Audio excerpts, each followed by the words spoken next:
बहुत बहुत धन्यवाद अफाक साहब, जिला अध्यक्ष और जिला के सारे वरीय सहयोगी जो आज सुबह से यहाँ आए हैं मेरे से मिलने। मैं सबका धन्यवाद कर रहा हूँ। आप सभी पत्रकार साथियों का भी इस सभागृह में स्वागत, अभिनंदन कि आप लोग इस बरसात में समय निकाल कर आए हैं। जनसुराज को उसकी बात अपनी जनता तक पहुँचाने में मदद करेंगे, उसके लिए भी मैं आपका धन्यवाद कर रहा हूँ। जैसा कि आपको पता है कि पिछले करीब 50 दिनों से बिहार बदलाव यात्रा के तौर पर पूरे बिहार में हम लोग जाकर विधानसभा और प्रखंडों के स्तर पर बैठकें कर रहे हैं। ये क्यों किया जा रहा है?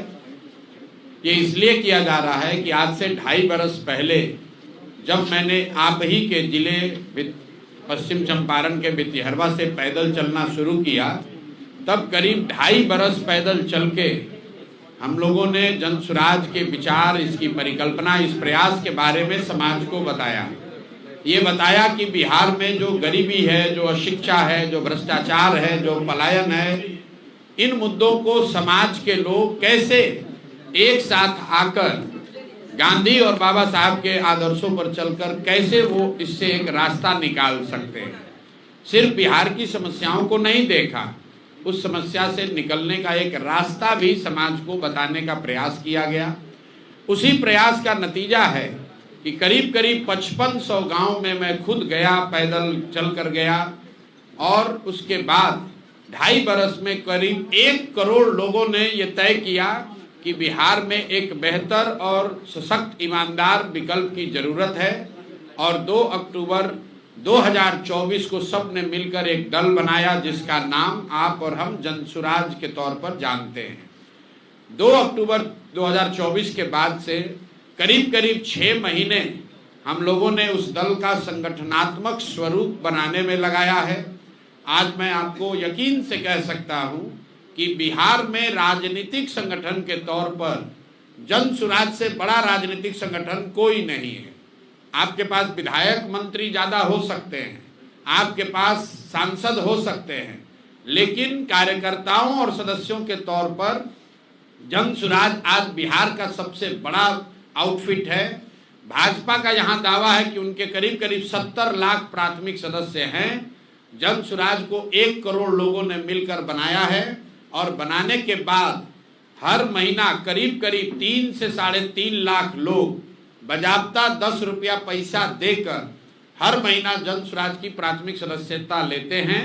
तो पिछले महीने तक करीब करीब 1.25 करोड़ बिहार के लोग जनसुराज से सीधे तौर पर जुड़े हुए हैं। दूसरी बात, जनसुराज पिछले 30-35 साल में पहला ऐसा दल होने जा रहा है जिसने घोषणा की है कि बिहार को में व्यवस्था परिवर्तन के लिए किसी भी तरह का किसी नेता, किसी दल से गठबंधन नहीं, सिर्फ और सिर्फ बिहार की जनता से गठबंधन। एक ही एजेंडा है, बिहार से पलायन बंद होना चाहिए, बिहार में शिक्षा रोजगार होना चाहिए। ये दल किसी जाति का नहीं है, किसी व्यक्ति का नहीं है, किसी परिवार का नहीं है। आपको ये दिख सकता है कि आज प्रशांत किशोर इसके अगुआ के तौर पर देख रहे हैं, लेकिन मैं आपके सामने दावे के साथ कह रहा हूं कि आप कुछ वर्षों में वो दौर भी देखेंगे जब प्रशांत किशोर से भी काबिल लड़के इसी बिहार के मिट्टी से निकलेंगे, और वो प्रशांत किशोर से ज्यादा नाम, प्रतिष्ठा, इज्जत और जनता का समर्थन जनसुराज के प्लेटफॉर्म के जरिए हासिल करेंगे। यही जनसुराज का उद्देश्य है। बिहार में व्यवस्था परिवर्तन हो, लेकिन वो परिवर्तन किसी परिवार के द्वारा नहीं, किसी जाति, किसी व्यक्ति विशेष के द्वारा नहीं, बिहार के हर उस व्यक्ति के सामूहिक प्रयास से हो जो बिहार में एक नई राजनीतिक व्यवस्था चाहता है, जो ये चाहता है कि आने वाली पीढ़ियों को कोई बिहारी कह के गाली न दे।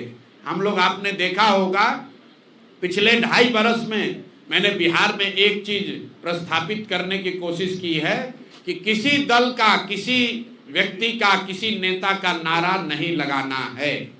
ये बात बहुत लोगों को समझ में नहीं आती है कि मैं जय बिहार, जय जय बिहार क्यों कहलवाता हूँ। वो इसलिए कि बिहारी शब्द ही गाली बन गया है। बिहारी कहे जाना अपने आप में शर्म की बात हो गई है। तो ये हम लोग का संकल्प है और हर बिहारी का ये संकल्प होना चाहिए कि जब तक बिहारी कहे जाना गौरव की बात न हो, तब तक बिहार को इस दुर्दशा में पहुंचाने वाले नेताओं का, दल का कभी हम लोग नारा नहीं लगाएंगे। उसमें प्रशांत किशोर भी शामिल है। अगर हम भी पहले सजग हुए होते, हमने भी पहले प्रयास किया होता, तो शायद बिहार की ये दुर्गति नहीं होती।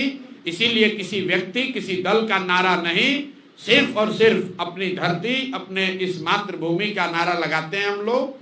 जय बिहार, जय जय बिहार। अब आपके जो सवाल हैं वो आप सवाल कर सकते हैं। बहुत बहुत धन्यवाद। सर, महागठबंधन अभी बिहार में सत्ता में नहीं है, लेकिन कल रोजगार मेला का आयोजन किया है पूरे बापू सभागार में। सर, किस नजरिए से आप देख रहे हैं इस चुनाव पे? बेरोजगार युवा उधर आकर्षित होते हैं या फिर नहीं? मेरे भाई, आकर्षित होना नहीं होना वो बिहार के युवाओं पर छोड़ दीजिए। बिहार का युवा इतना मूर्ख नहीं है जितना कि राजनीतिक दल और आप जैसे कुछ पत्रकार समझते हैं। बिहार का युवा इतना मूर्ख नहीं है। जिस महागठबंधन की आप बात कर रहे हैं, कांग्रेस का बिहार में करीब 40-45 साल शासन रहा। देश का सबसे गरीब और पिछड़ा राज्य बिहार कांग्रेस के राज में बना। जिस महागठबंधन की आप बात कर रहे हैं उसका नेतृत्व लालू जी और तेजस्वी यादव कर रहे हैं। ये लोग पिछले 15 साल, 30-35 साल में 15 साल खुद मुख्यमंत्री रहे। 3 साल तेजस्वी यादव स्वयं से उप मुख्यमंत्री रहे। तो उन्होंने कितने रोजगार दिए हैं, बिहार की क्या दुर्दशा उन्होंने की है, ये प्रशांत किशोर को बताने की जरूरत नहीं है। पूरा समाज जानता है कि लालू जी के कालखंड को जंगल राज कहा गया, और पश्चिम चंपारण से ज्यादा इस बात को कौन जानता है किस दुर्दशा में यहाँ पर लोग रह रहे थे। शायद देश का एकमात्र बस का, पूरे बस का यात्रियों के साथ अपहरण की घटना अगर मुझे ठीक याद है तो इसी जिला में लौरिया के पास हुई थी। क्या उस दौर को आप वापस लाना चाहते हैं? ये रोजगार मेला और कलम बांटना, किसी ने कहा कि तेजस्वी यादव कलम बांट रहे, तो हमने कहा भाई तेजस्वी यादव कलम वाले नहीं, कट्टा वाले नेता हैं। जब तेजस्वी यादव और राजद की सरकार थी तो बिहार की पहचान कट्टा बनाने वाले राज्य के तौर पर होती है थी। अब क्यों कलम बांट रहे हैं हम आपको बता देते हैं। कोई जब आप सुनते हैं कहानी, शेर बूढ़ा हो जाता है, शिकार करने की क्षमता खत्म हो जाती है, तो सुने न सोना का कंगन दिखाता था। उसी तरह तेजस्वी यादव जैसे लोग कलम दिखाकर लोगों को भ्रमित करना चाहते हैं ताकि आप फंसिए। जिस दिन आपको फंसाकर सत्ता में आया तो अब उसका कैरेक्टर, चरित्र नहीं बदला है, फिर आकर आपको खाएगा ही खाएगा। फिर यहाँ आकर रंगदारी, अपहरण, भ्रष्टाचार ही करेगा और जनता अब उसमें फंसने वाली नहीं है। सर, मेरा 2 सवाल है। जी, बहुत उसका बिल्कुल स्वागत करते हैं। आ रहे हैं, उस पे आ रहे हैं। वृद्धा पेंशन बढ़ के 1100 हुआ है, इसका स्वागत करते हैं। लेकिन आपको ये समझने की बात है कि 20 बरस से नीतीश कुमार मुख्यमंत्री हैं। उन्होंने 400 के पेंशन को कभी बढ़ाकर 410 रुपया नहीं किया। लेकिन 3 बरस ये जन स्वराज का प्रयास है। प्रशांत किशोर की ताकत नहीं है, लोगों की ताकत है। जब ये दिखा जन सत्ता के सत्ताधारियों को कि एक नया विकल्प आ रहा है जो ये बात कर रहा है कि 400 रुपया तो भीख से भी बदतर है, आज के जमाने में भीख से भी बदतर है। और जन स्वराज की अगर व्यवस्था बनेगी तो 2000 रुपया किया जाएगा। उसके बाद राजद ने घोषणा की कि हम लोग आएंगे तो 1500 करेंगे। और नीतीश कुमार और एनडीए की सरकार इतना घबराई है, भाजपाई और जदयू, इन्होंने घबराहट में 1100 किया है। लेकिन ये बहुत अच्छी बात है। श्रेय किसी को मिले, लोगों का फायदा होना चाहिए। हम लोग के लिए सबसे बड़ी बात क्या है, बिना कोई एक चुनाव लड़े हुए बिहार के लाखों लोगों का पेंशन अगर हम लोग बढ़वा के 400 से 1100 कर दिए, यही तो राजनीति है। हम लोग रोज बताते हैं कि हमारे लिए राजनीति सिर्फ एमएलए एमपी बनना नहीं है। हम लोग यहाँ पर चुनाव लड़ने जीतने सिर्फ नहीं आए हैं। चुनाव राजनीति का एक छोटा पहलू है। राजनीति समाज की आवाज बनना भी है। राजनीति जो समाज में दबा कुचला है उसके हाथ पकड़ना भी है। राजनीति उन व्यक्तियों की मदद करना भी है जिनको समाज ने पीछे छोड़ दिया है। तो प्रशांत किशोर को एमएलए नहीं बनने की जरूरत है। और यही बात तो हम लोग गांव-गांव बता रहे हैं कि बिहार का सुधार जन स्वराज के आने से नहीं होगा। बिहार का सुधार उस दिन होगा जिस दिन बिहार के लोगों की राजनीतिक बंधुआ मजदूरी खत्म होगी। जहां लालू के डर से मोदी अब मोदी के डर से लालू को आपको वोट देना पड़ता है। जिस दिन वो बंधुआ मजदूरी खत्म हुई कि बिहार में सुधार होगा ही होगा। हमने मन से कहा, आपको भी कह देते हैं, जन सुराज आ जाएगा तो कोई गारंटी नहीं है कि जन सुराज का सब आदमी अच्छा ही होगा। अगर जन सुराज का आदमी भी आता है, उसके भी मन में ये डर होना चाहिए कि अगर हम जनता का काम नहीं करेंगे, जनता हमको हटा देगी, तभी बिहार की तरक्की होगी। हमने आगे बढ़कर कहा कि अगर जन सुराज से भी किसी गलत व्यक्ति को टिकट मिल जाए, उसको भी आप लोग वोट मत दीजिए। हर हालत में बिहार में अच्छे आदमी जीतने चाहिए, अच्छे नेता जीतना चाहिए। जन सुराज जीते या न जीते, जिस दल से भी अच्छा आदमी खड़ा है उसकी आप लोग मदद कीजिए, उसको जिताइए। जन सुराज से अगर अच्छा कैंडिडेट नहीं है तो उसको भी हराइए। ये ताकत सिर्फ जन सुराज की है। हम ही लोग ये बात कह रहे हैं कि अगर जन सुराज का कैंडिडेट अच्छा नहीं है, उससे बढ़िया कोई आदमी खड़ा है, आप लोग उसको वोट दीजिए। हर हालत में बिहार जीतना चाहिए। जन सुराज जीते या न जीते, बिहार जीतना चाहिए। और बिहार तब जीतेगा जब आप और हम अच्छे प्रतिनिधियों का चुनाव करेंगे। सर, चंपारण मिरर से मैं रिपु मिश्रा के सवाल का जवाब चाहता हूँ। अनुमति है सर? क्या? मैं चंपारण मिरर से रिपु कुमार मिश्रा 2 सवाल का जवाब चाहता हूँ। आप कहते हैं तेजस्वी यादव 9वीं फेल हैं, उनको मुख्यमंत्री बनने की काबिलियत उनमें नहीं है। दूसरी बात मैंने नहीं कही, ये आपका शब्द है। कुछ बुद्धिजीवियों से मेरी बात हुई, उन्होंने कहा कि विधानसभा में विधि का निर्माण होता है, वहाँ किसी IAS, IPS, किसी कलाकार, इंजीनियर, यूट्यूबर्स की जरूरत नहीं है, वहाँ विधि ग्रेजुएट लोगों की जरूरत है। बेहतर विधि का निर्माण होना चाहिए। देखिए, ऐसा है, आप तो पहले इस बात को समझ ही नहीं रहे हैं कि 9वां पास होने और नहीं होने की बात क्यों कही जा रही है। मैं रोज कहता हूँ कि फॉर्मल एजुकेशन और डिग्री से आदमी बुद्धिमान नहीं होता है। बहुत पढ़ा लिखा व्यक्ति भी बेवकूफ़ हो सकता है और बहुत कम पढ़े लिखे व्यक्ति भी समझदार हो सकते हैं। हम लोग गांव देहात में सुनते हैं, हम लोग कहते हैं हमारी दादी पढ़ी लिखी नहीं थी लेकिन बहुत समझदार थी। हम लोग ये भी कहते हैं, सुनते हैं कि हमारा लड़का बहुत पढ़ा लिखा है लेकिन उसकी समझदारी अभी नहीं डेवलप हुई है। फिर हम तेजस्वी यादव की बात क्यों कहते हैं 9वीं फेल की? वो इसलिए कहते हैं कि आप ये समझिए कि कई बार परिस्थितिवश, आर्थिक सामाजिक स्थिति की वजह से आपको या आपके पूर्वजों को पढ़ने का अवसर नहीं मिला। ये संभव है कि आपको पढ़ने का अवसर नहीं मिला, इसलिए आप फॉर्मल एजुकेशन नहीं कर पाए। लेकिन आप जब मुख्यमंत्री के लड़के हैं, माँ बाप दोनों मुख्यमंत्री हैं, आपका एडमिशन किसी बैरिया और लौरिया के सरकारी स्कूल में नहीं, दिल्ली के RK पुरम में पैसा देकर लालू जी ने अपने बच्चे का एडमिशन कराया और वहां से आप 9वीं पास नहीं कर सके, तो ये दिखाता है कि आप विद्यार्थी के तौर पर कितने सजग थे। कुछ लोगों का ये कहना है, तेजस्वी जी ने ये कहा कि भाई हम तो क्रिकेट खेलते थे, तो चलिए उन्हीं की बात मान लीजिए। हालांकि लालू जी ने खुद कहा, लोकसभा में कहा, जाकर देख लीजिए कि हम तो सोचते थे कि हमारा लड़का क्रिकेट खेलता है, वो तो तौली लेके दौड़ रहा है, पानी लेके दौड़ रहा है। लेकिन तेजस्वी जी की बात मानिए कि वो बहुत बड़े क्रिकेटर थे। तो भाई क्रिकेट खेलना भी आपने 20 बरस पहले छोड़ दिया, उसके बाद पढ़ाई क्यों नहीं की? आप और हम गांव में जाते हैं, हमको महिलाएं आपको भी मिली होंगी, मैं पूछता हूं दीदी कितना पढ़े हैं, तो महिला बताती है कि हमने ग्रेजुएट किया है। मैं अगर आप पूछिएगा कि ग्रेजुएशन कैसे किए, तो बताएगी कि भैया ऐसा है ना, हमारे बाबूजी खाली 8वें तक पढ़ाए, क्योंकि हमारे गांव में माध्यमिक विद्यालय नहीं था, लेकिन शादी होने के बाद मेरे पति ने मुझे पढ़ाया, फिर मैंने मैट्रिक किया, लेकिन फिर बाल बच्चा हो गया ना, तो हमारा पढ़ाई छूट गया।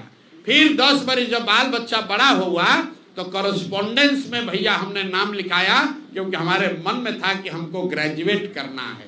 ये क्या दिखाता है? ये उस महिला का शिक्षा के प्रति सम्मान दिखाता है।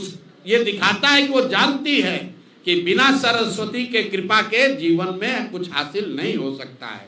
और जब आप 9वीं फेल है, बाप और माँ आपके मुख्यमंत्री हैं और आपने जीवन में पढ़ने का प्रयास नहीं किया, ये दिखाता है कि शिक्षा के प्रति आपकी सोच क्या है, आपका नजरिया क्या है।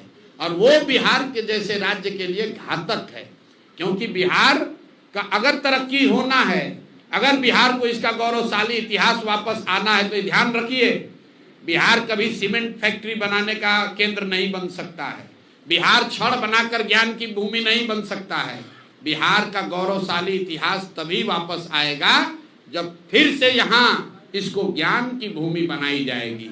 यहाँ बुद्ध को ज्ञान मिला, यहाँ राम जी आए पढ़ने, यहाँ से जैन धर्म की शुरुआत हुई, यहीं पर चाणक्य और चंद्रगुप्त हुए।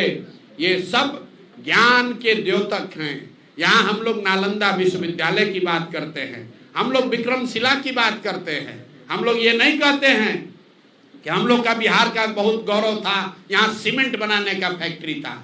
सीमेंट और चीनी का फैक्ट्री भी लगेगा, लेकिन बिहार का असली गौरव तब हासिल होगा जब बिहार को फिर से ज्ञान की भूमि बनाई जाएगी। हर गांव में देश का सबसे अच्छा विद्यालय बने, यहाँ पर देश के सबसे अच्छे यूनिवर्सिटी बने, मेडिकल कॉलेज बने, इंजीनियरिंग कॉलेज बने। ये हम लोग का सपना है। इसलिए हम लोग कहते हैं कि कोई 9वीं फेल आदमी जिसका शिक्षा के प्रति कोई नजरिया नहीं है, कोई सम्मान नहीं है, वो बिहार का भला नहीं कर सकता है। प्रधानमंत्री मोदी जी का आगमन हुआ था, राजनीतिक सभाएं शुरू हो गई है जी, सभा के दिन स्कूल को बंद कर दिया जा रहा है, इसको लेकर अब मेरे भाई आपने प्रश्न में ही बता दिया कि जिस दिन आप सभा करने आए हैं उस दिन बच्चों को आप उनका क्लास बंद करा रहे हैं। देखिए, मैं अभी कुछ दिनों से बता रहा हूं, जितने आप लोग पढ़े लिखे समझदार लोग हैं बिहार में, आप जरा देखिए कि मोदी जी देश के प्रधानमंत्री हैं, वो गुजरात के भी प्रधानमंत्री हैं और वो बिहार के भी प्रधानमंत्री हैं। आप लोग से मेरा आग्रह है कि आप मोदी जी का भाषण गुजरात में सुनिए। गुजरात में मोदी जी जाते हैं तो वो बताते हैं कि जब 75 साल का गुजरात होगा तो वो कैसा दिखेगा, वहाँ शिक्षा कैसी होगी, वहाँ उद्योग कैसा होगा, वहाँ कृषि कैसी होगी। इसकी प्लानिंग, इसकी योजना अभी से बननी चाहिए। जब मोदी जी गुजरात जाते हैं तो बताते हैं कि सौर ऊर्जा का सबसे बड़ा केंद्र भी गुजरात में बनेगा। वहाँ पर वो गिफ्ट सिटी की बात करते हैं, वहाँ पर वो इन्वेस्टमेंट समिट की बात करते हैं, वहाँ पर वो बता रहे हैं कि कैसे पूरे देश को गुजरात देने वाला राज्य बनेगा। और जब बिहार आते हैं तो वही मोदी जी क्या बात करते हैं, भैया हम लोग आपको 4 किलो अनाज दे रहे हैं, ये मोदी की गारंटी है। उन्होंने बताया हम एक नया ट्रेन चालू कर रहे हैं ताकि श्रमिक परिवार के बच्चे यहाँ से गुजरात आराम से जा सकें। ये देखिए कितना बड़ा आपके हमारे मुंह पर चमाटा है। और आप लोग भी लिख रहे हैं कि मोदी जी की नई सौगात, नया वंदे भारत ट्रेन खुलेगा, ट्रेन में 2 नई बोगी लगाई जाएगी। अरे बाप रे, मतलब आप समझिए मोदी जी आपके मुंह पर कह रहे हैं कि तुम्हारे बच्चे कभी बिहार में फैक्ट्री नौकरी रोजगार नहीं करेंगे, वो जीवन भर यहाँ से ट्रेन में जानवरों की तरह बैठकर गुजरात जाएंगे नौकरी करने। तो गुजरात का आदमी बनेगा फैक्ट्री का मालिक और बिहार का बच्चे बनेंगे फैक्ट्री में मजदूर, और मजदूरी करने के लिए आपको ट्रेन और बस दिया जाएगा और आप और हम उस पर ताली बजा रहे हैं। मोदी जी का भाषण सुनिए। उन्होंने कहा रेल मंत्री ने बहुत बड़ी घोषणा की है। आप सोचिएगा क्या घोषणा हो रहा है। तो मोदी जी ने कहा कि अब से अनारक्षित अनरिजर्व 2 बोगी एक्स्ट्रा लगेगा ट्रेन में, और उसका सबसे ज्यादा लाभ बिहार के लोगों को होगा, क्योंकि बिहार का आदमी अंतिम समय में भी लटक कर चला जाएगा। ये मोदी जी के शब्द हैं। आप बताइए हम लोग का औकात क्या है। गुजरात का आदमी चलेगा 1 लाख करोड़ के बुलेट ट्रेन पर, अब बिहार के आदमी को कह रहे हो कि पहले से जो ट्रेन चल रही है उसमें 2 गो अनरिजर्व बोगी लगेगा। ये आपके लिए सौगात है और आप और हम इसकी चर्चा कर रहे हैं। आप बताइए 4 किलो अनाज पूरा देश में हम ही लोग को मिल रहा है।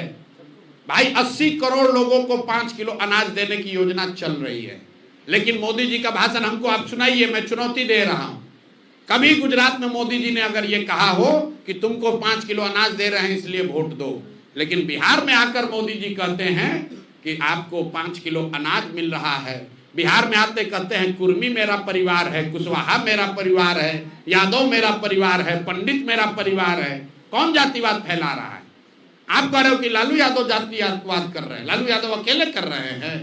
आप भी तो आकर आप जाके देखिए काराकाट में मोदी जी का भाषण क्या बता रहे। हमने डाला है फेसबुक पर कि मेरा पासवान समाज है, मेरा तेली समाज है, मेरा कुशवाहा समाज है, मेरा पंडित समाज मेरा परिवार है। अरे वाह, यही प्रधानमंत्री का काम है कि आप आकर यहाँ जातियों को बता रहे हैं कि कौन आपका परिवार है, कौन आपका रिश्तेदार है। अरे भाई बिहार ये भी तो बताओ कि बिहार के लोगों को उन अपने बच्चों को पढ़ाने की सुविधा कब मिलेगी। कुछ बीजेपी का समर्थक कहता है कि शिक्षा राज्य की जिम्मेवारी है। अगर शिक्षा राज्य की जिम्मेवारी है तो मोदी जी गुजरात में जाकर क्यों ये बात कह रहे हैं कि कैसे हम लोग 5G इनेबल्ड स्कूल बना रहे हैं। गुजरात में जाकर क्यों बात कर रहे हैं कि 1 लाख वहां शिक्षक और विद्यार्थी अब ऑनलाइन अपना अटेंडेंस जमा करा रहे हैं। वहां के लिए भी तो शिक्षा राज्य सरकार की बात है। तो ये गलती मोदी जी की नहीं है, ये गलती चंपारण के लोगों की है, बिहार के लोगों की है, आपकी और हमारी है। हम लोगों ने अपना भाव इतना गिरा लिया है कि कोई नेता आता है कहता है 4 किलो अनाज दे रहे हैं, हम लोग उसी पर वोट दिए जा रहे हैं। इसीलिए ये दुर्दशा है। मोदी जी जहां आए मोतिहारी में, उन्होंने बताया कि चीनी मिल कब चालू होगा, उन्होंने बताया कि चंपारण के दशा कब सुधरेगी, कुछ नहीं। उन्होंने बताया कि चंपारण में नदियों का कटाव का मामला कब ठीक होगा। पश्चिमी चंपारण में सबसे ज्यादा विषय है नदियों का कटाव का। गंडक के वजह से कितने गांव, कितने पंचायत डूबे हुए हैं, हर साल डूबते हैं। बाढ़ आता है, नदियां गांव का गांव बहा कर लेकर चली जाती हैं। आप चलिए, लोग कहता है यहाँ जात का राजनीति होता है। आप चलिए हमारे साथ जोगापट्टी, आप चलिए चौमुखा, यहाँ का सबसे बड़ा गांव है, आप में से कुछ लोग जानते होंगे। 20,000 से ज्यादा यादव समाज के लोग वहां रहते हैं। और आज पिछले 2 दशकों से नदियों के कटाव, गंडक के कटाव की वजह से चौमुखा के लोग सड़कों के किनारे रह रहे हैं। उनको पूछने आज तक कोई नहीं आया, ना कोई यादव आया, ना कोई कुशवाहा आया, ना कोई ब्राह्मण आया, ना कोई भाजपा आया, ना राजद आया। मेरे भाई, जात की राजनीति नेता नहीं कर रहा है। जात में आप और हम उलझे हैं, नेता तो अपनी राजनीति कर रहा है, अपने बच्चों की राजनीति कर रहा है। इसीलिए जन सुराज कह रहा है कि मेरे भाई एक बार अपने बच्चों की चिंता करो, नहीं करोगे तो इन्हीं दलों के लड़ाई में लड़के मर जाओगे। तुम्हारे बच्चों को भी मजदूरी करनी पड़ेगी, बिहार को का सुधार नहीं होगा। यही बात हम लोग सबको बता रहे हैं। दूसरी पार्टियों के द्वारा जातीय समीकरण को साधने के लिए गठबंधन किया जाता है, तो क्या भविष्य में जन सुराज भी गठबंधन करता है? एक बार पहले ही बोल दिए, जब हम लोग का गठबंधन बिहार के लोगों से है, बिहार के गरीबों से है, बिहार में बदलाव चाहने वालों से है। बिहार में 60% से ज्यादा लोग बदलाव चाहते हैं, वो किसी जाति के हों, किसी धर्म के हों, किसी दल के हों, किसी क्षेत्र के रहने वाले हों। तो आप बताइए कि 60% से ज्यादा किसकी आबादी है। तो हम लोग का जब गठबंधन हो गया 60% उन लोगों से जो कि बिहार में बदलाव चाहता है, तो हम 60% छोड़कर किसी जाति विशेष से क्यों गठबंधन करेंगे?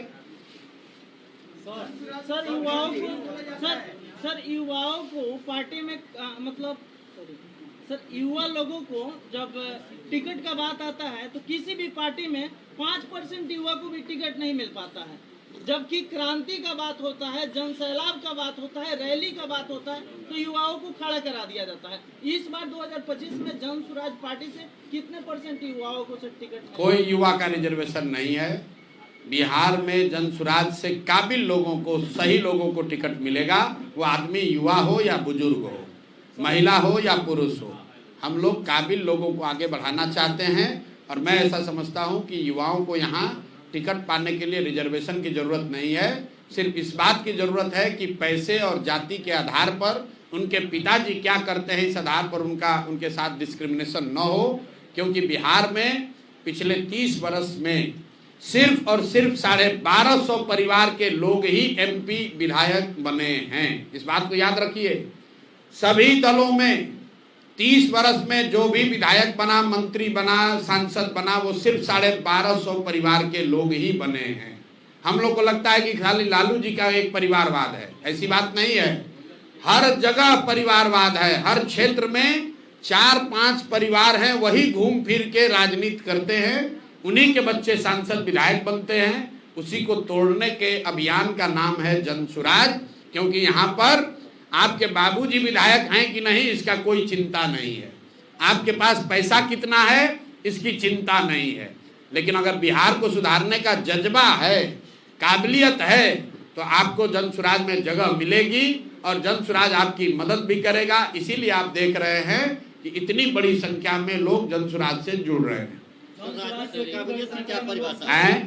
जॉन सुराज से इतनी बड़ी संख्या में लोग जुड़ रहे हैं, वो टिकट की अपेक्षाएं पे जुड़ रहे हैं जी।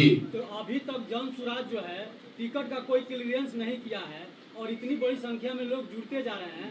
क्या आपको नहीं लगता है कि आगे चल के ये मतभेद पैदा कर सकते हैं? क्या मतभेद पैदा होगा? मान लीजिए कि बिहार देश में सिविल सर्विसेज का एग्जाम होता है, तो जो लोग कलेक्टर बनना चाहते हैं, जो एसपी बनना चाहता है, आईपीएस आईएएस बनना चाहता है, लाखों बच्चे देश के हैं जो तैयारी करते हैं, फॉर्म भरते हैं। उसमें जो सबसे काबिल व्यक्ति होता है वो आईएएस आईपीएस बनता है, जो काबिल नहीं होता है वो उसके नीचे का ट्राई करता है। आपसे यूपीएससी नहीं क्लियर होगा तो आप बीपीएससी ट्राई कीजिएगा, बीपीएससी नहीं क्लियर होगा तो कोई क्लर्कियल एग्जाम दीजिएगा, उससे भी नहीं होगा तो टीचर वाला में जाकर एग्जाम दीजिएगा। तो भाई सबको प्रयास करने का अवसर है, यही तो लोकतंत्र है। जो उसमें सबसे काबिल होगा वो 243 लोग विधायक लड़ेंगे, जो बच जाएंगे कल वो 1200 लोग जिला परिषद लड़ेंगे, उससे भी लोग बच जाएंगे तो 8500 मुखिया और 8500 सरपंच लड़ेंगे, उससे भी नीचे के लोग होंगे वो वार्ड सदस्य लड़ेंगे। हमने कहा है कि बिहार सिर्फ विधायक बदलने से नहीं सुधरेगा, मुख्यमंत्री मंत्री बदलने से नहीं सुधरेगा।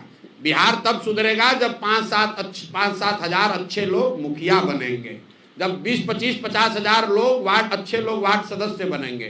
तो जन सुराज में सबकी जगह है। कोशिश होगी कि जिसमें भी जो क्षमता है उसकी क्षमता के अनुसार और समाज में स्वीकार्यता के हिसाब से उसको वो मौका दिया जाए ताकि वो आगे बढ़कर समाज में कुछ कर सके।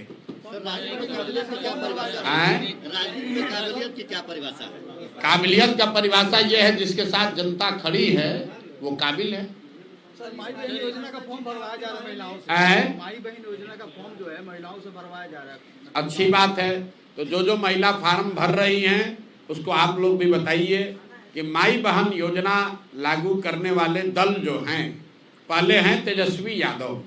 तो तेजस्वी यादव को तो ज़्यादा कुछ समझ है नहीं, आप लोग जरा उनके लिए गणना करके बता दीजिए कि बिहार में 6 करोड़ महिलाएं रहती हैं। अगर उसमें 1-1.5 करोड़ जो नाबालिग महिला है, बच्ची है, उसको अगर हटा भी दें, 4.5 करोड़ 5 करोड़ महिलाओं को अगर आप 2,500 रुपया हर महीना देंगे तो साल में 1,50,000 करोड़ से ज्यादा पैसा लगेगा। बिहार सरकार का ये बजट ही नहीं है। तो भैया जो बजटे नहीं है तो कैसे, मतलब आपके जेब में है 100 रुपया और आप कह रहे हैं कि हम 200 रुपया का सामान खरीदेंगे, तो दुकान वाला क्या कहेगा? 2 थप्पड़ मार के भगा देगा कि भैया जब पैसा होगा तब आना। लेकिन एक गंभीर बात समझिए, कांग्रेस वाले भी इसमें शामिल हैं। तो हमने एक चुनौती दी है देश में अपने आप को बहुत बड़े अर्थशास्त्री समझने वाले और हैं भी, पी चिदम्बरम जी को, कांग्रेस को पी चिदम्बरम को बिहार में लाना चाहिए और चिदम्बरम जी आकर बिहार के लोगों को ये समझा दें कि कैसे बिहार के बजट से, बिहार के संसाधन से बिहार में सभी महिलाओं को 2,500 रुपया महीना दिया जा सकता है।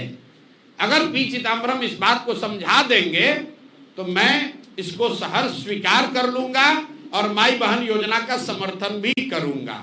लेकिन पी चिदम्बरम आकर बिहार में कांग्रेस की ओर से ये समझा दें कि 2,500 रुपया प्रति माह के हिसाब से अगर बिहार की महिलाओं को पैसा दिया जाएगा तो कैसे दिया जाएगा। साथ ही महोदय को खाली एक ही बात बताना है, राहुल गांधी भी रोज रोज आ रहे हैं, आप लोग जरा पूछिए कि अक्सर आप बिहार की महिलाओं पर इतना काहे फोकस है? कर्नाटक में आपकी सरकार है, तेलंगाना और हिमाचल में भी कांग्रेस की सरकार है।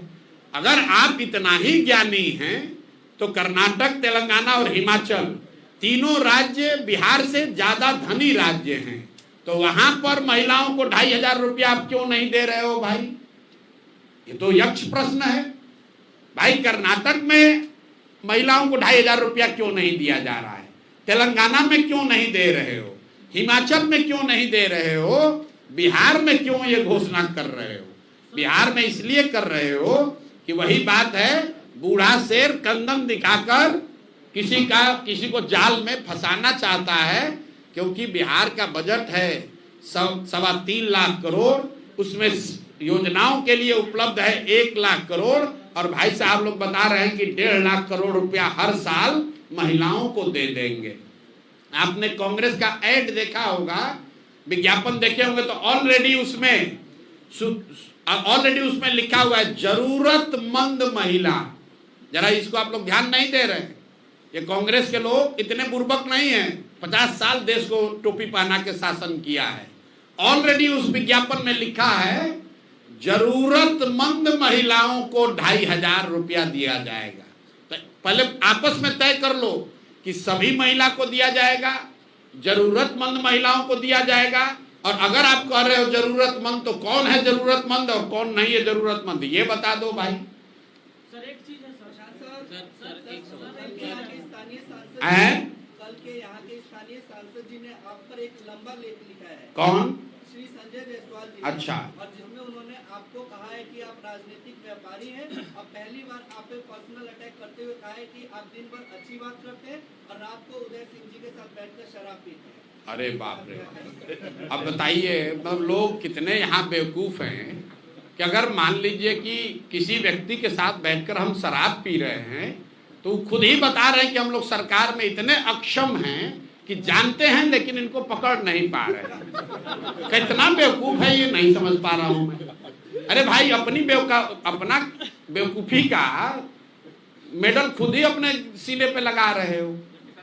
आप बताइए कि शराबबंदी है और संजय जायसवाल जी को तथाकथित तौर पर यह पता है कि हम शराब पी रहे हैं, तब तो सबसे आसान यही, हमको पकड़ लो भाई, पकड़ लो, हमको बेनकाब कर दो। अब आ जाइए कि संजय जायसवाल ने लेख क्यों लिखा है। तो क्रिकेट आप लोग देखते हैं, क्रिकेट में जब बैट्समैन घायल हो जाता है तो दौड़ने के लिए, रन लेने के लिए एक रनर बुलाता है। रनर बुलाने का एक नियम है, जो पहले से आउट होके चला जाता है वो बनकर आता है रनर। क्रिकेट देखते हैं ना, तो जिसको अभी आगे बैटिंग करने आना है वो नहीं आता है रनर के तौर पर, जो आउट होके चला जाता है उसको बुलाता है, जाओ अब वो आदमी थोड़ा घायल हो गया है बैट्समैन, रनर के तौर पर दौड़ो। तो संजय जायसवाल वही आउट हुए बैट्समैन में पहले अध्यक्ष थे, भाजपा ने हटा दिया। यही हटाया किस लिए था? यही फेसबुक पर लेख लिखने के चक्कर में रोज लिखते थे कि हम जदयू को तोड़ने वाले हैं, तो भाजपा वाला इन्हीं को तोड़ के हटा दिया।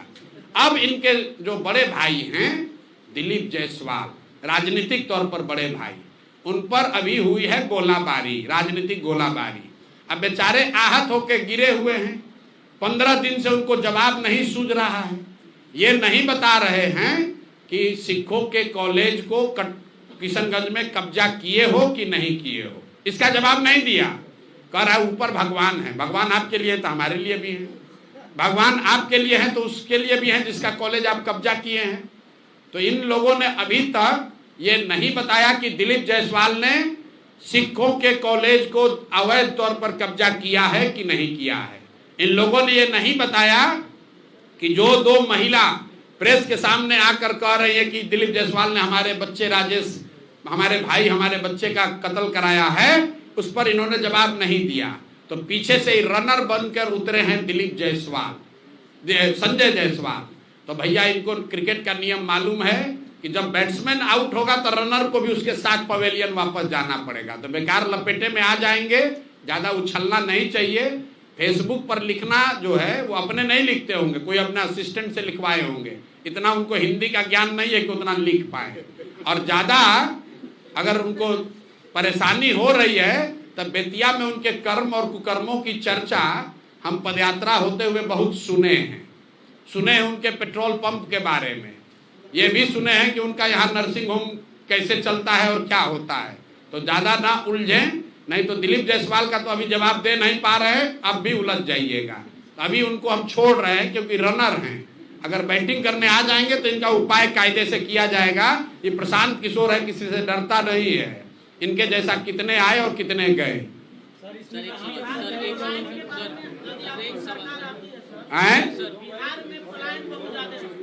चलिए बोलिए। हाँ, मुद्दे सुन लीजिए, ये अच्छा सवाल है। मोतिहारी मुंबई बनने वाला है।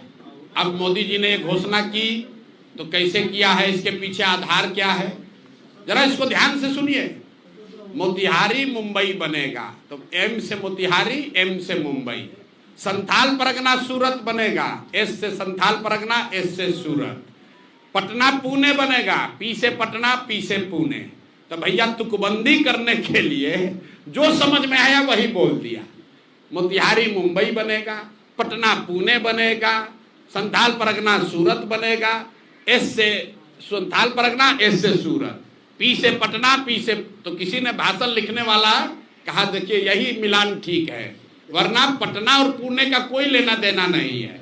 संथाल परगना सूरत से क्यों बनना चाहिए, वो मुंबई क्यों नहीं बनना चाहिए, ये कोई नहीं पूछ रहा है। भाई मोतिहारी मुंबई क्यों बनना चाहिए, दिल्ली जैसा क्यों नहीं बनना चाहिए, क्योटो और वाराणसी जैसा क्यों नहीं बनना चाहिए। तो यही तुकबंदी है, मोदी जी इसी के लिए जाने जाते हैं। तो एम से मोतिहारी, एम से मुंबई। अब जितने लोग हैं वो अब डी से ड्रीम अपना सपना देखते रहे, एस से सपना देखते रहे और मोदी जी को 2-4 बार और जिताते रहे।